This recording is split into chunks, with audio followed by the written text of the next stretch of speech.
As you can imagine, we have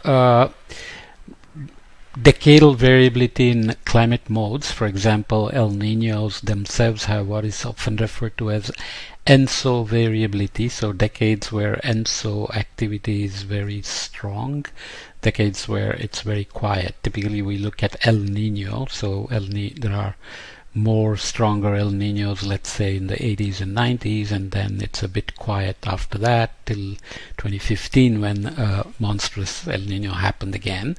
And you can go back in time and find similar things. So if you use that as a paradigm for extending the ENSO modulation of tropical cyclones into decadal timescales based on decadal variability of El Niño itself, then you need to understand what modulates the ENSO on decadal timescales.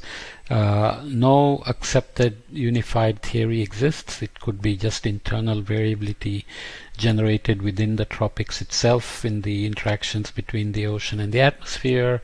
Could be introduced from the extratropics, from outside the tropics, or it's argued to also to be potentially related to the change in the so-called global conveyor, where we have few spots in the world like the Labrador Sea, the Greenland, Iceland, Norwegian Sea, and the Ross Sea, Weddell Sea in the southern hemisphere, where heavy bottom water and deep waters are formed. They sink, as you can see here in the blue shaded arrows, pathways. They mix in the Southern Ocean and then they inundate the Indian and Pacific Oceans, where they have to get converted back into the surface water and then go back and supply the sinking regions again. So the red arrows are the warm upper pathways returning to the deep water formation sites. And this modulation of the tropical Pacific temperatures and so on by the global conveyor is also argued to potentially introduce ENSO variability or decadal timescale changes in El Nino itself. We will see that there is also something called the Atlantic multi-decadal oscillation, which is the basin-wide warming and cooling here at multi-decadal timescales that is also potentially related to this global conveyor belt. But now a latest paper says that Atlantic multi-decadal variability may be just an artifact of the analysis and no such actual mode exists. So this is always a problem because lower frequencies require much more data, long time series, to extract reliable multiple cycles and then understand the origin of these modes and whether they are really intrinsic modes or just artifacts and so on and so forth. Nonetheless, this nice paper from Bin Wang's group looks at the tropical storm days in number of days at the global tropical cyclones, northern hemisphere and southern hemisphere, and we know the out of phase relation we expect because of the seasons across the hemisphere. And we know how the annual cycle works, and here are the regions. These are kind of the spatial patterns associated with these variabilities. So we know the typhoon regions, Northeast Pacific storm region, hurricane region, North Indian and southern hemisphere regions as well. There is one here we saw before which doesn't show up in such low frequency analysis, obviously. Okay, so these are climatological annual mean storm days, tropical storm days. Does the relation matter if we look at storm days in terms of as opposed to storm numbers? Well, maybe. Here is the analysis using EOFs.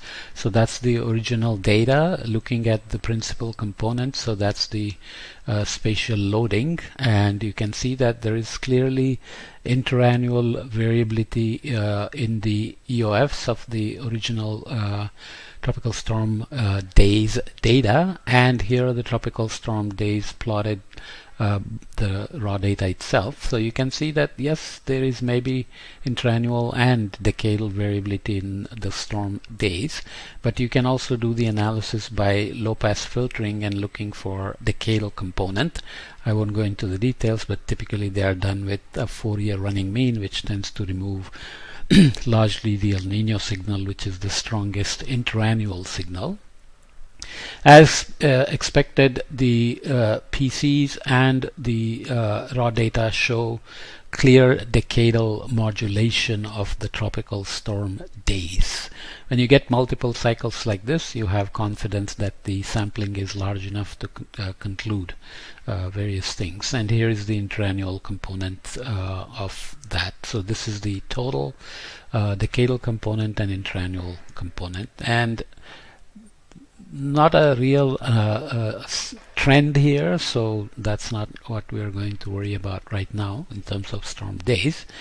But if you look at SST anomaly patterns associated with the two components of the Pacific decadal oscillation, which was originally proposed to be this kind of a broadened pattern, which looks somewhat similar to El Nino, with the warming happens here and the Kelvin waves that run up and down the coast here produce warm anomalies all the way, especially for the strong El Ninos. And this pattern of Pacific decadal oscillation is much broader. There is also signal in the Indian Ocean in terms of a basin-wide warming or cooling corresponding to the phase here. And there is also this pattern that has large-scale warming or cooling based on the Pacific two modes or two components of the PDO. Okay, so this is called PDO E, and this is called PDO. Let's see, this is PDO E index and SSTA, same as in A, but PDO index and SSTA. So this is the slightly different pattern, which is also seen in El Nino.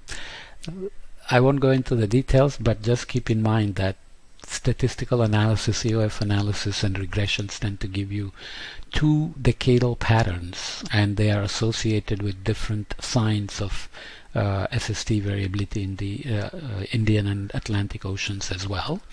And here we are looking at the correlation map between global tropical storm days and PDOE and PDOW. So this is, you can think of PDOE and PDOW patterns. So dots indicate that correlation coefficients are statistically significant at 95% confidence level. The effective degrees of freedom on decadal scales is 19. When you filter the time series, you reduce the degrees of freedom and so on. So you can clearly see that maybe here the differences are not so prominent, even though the spatial spread seems different. Indian Ocean looks a bit more noisy, Southern Hemisphere looks a bit more noisy.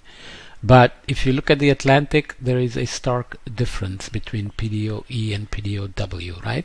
So whether this is the same as Atlantic multi-decadal oscillation or PDO and AMO are related, and we said AMO may not even be a real thing, so all these questions remain.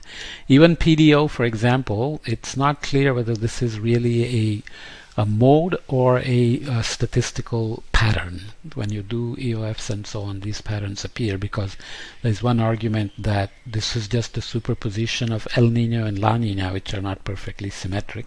So when you have El Ninos and La Ninas, the rectified low frequency signal at decadal timescales looks like this. So all those questions remain, but in the end it doesn't matter, because only questions then are whether tropical cyclones themselves are just a response to these changes in low frequency coupled climate variability, or are they also feeding back to these patterns by changing the heat dissipation, heat redistribution, northward transport, and so on and so forth. Those questions remain open, but hopefully they will get answered at some point. In these, the way this paper analyzes the tropical storm days, the correlation coefficient between El Nino and the TSDs is high, and it remains steady over this period they used from the 1970s to 2010 or so. But the relation between PDO and the storm days, the principal component of the EOF analysis, actually becomes insignificant and almost negative, slightly negative in the 1980s. This also has to be explained, whether this is a part of the natural variability or whether the background trends in sea surface temperature, heat content of the ocean, circulation changes in the atmosphere, and so on are responsible for this. It's also a difficult question to answer how the global warming itself modulates natural variabilities like El Nino and PDO, to the extent that PDO and AMO are modes of variability. Okay, because there is evidence that El Nino, for example, contributes to global warming, and AMO contributes to global warming, even though we are saying AMO doesn't exist. So lots of questions on decadal variability and decadal modulation of tropical cyclones. So we have to leave it there, unfortunately, but keep watching out for literature which will keep advancing the understanding at these time scales.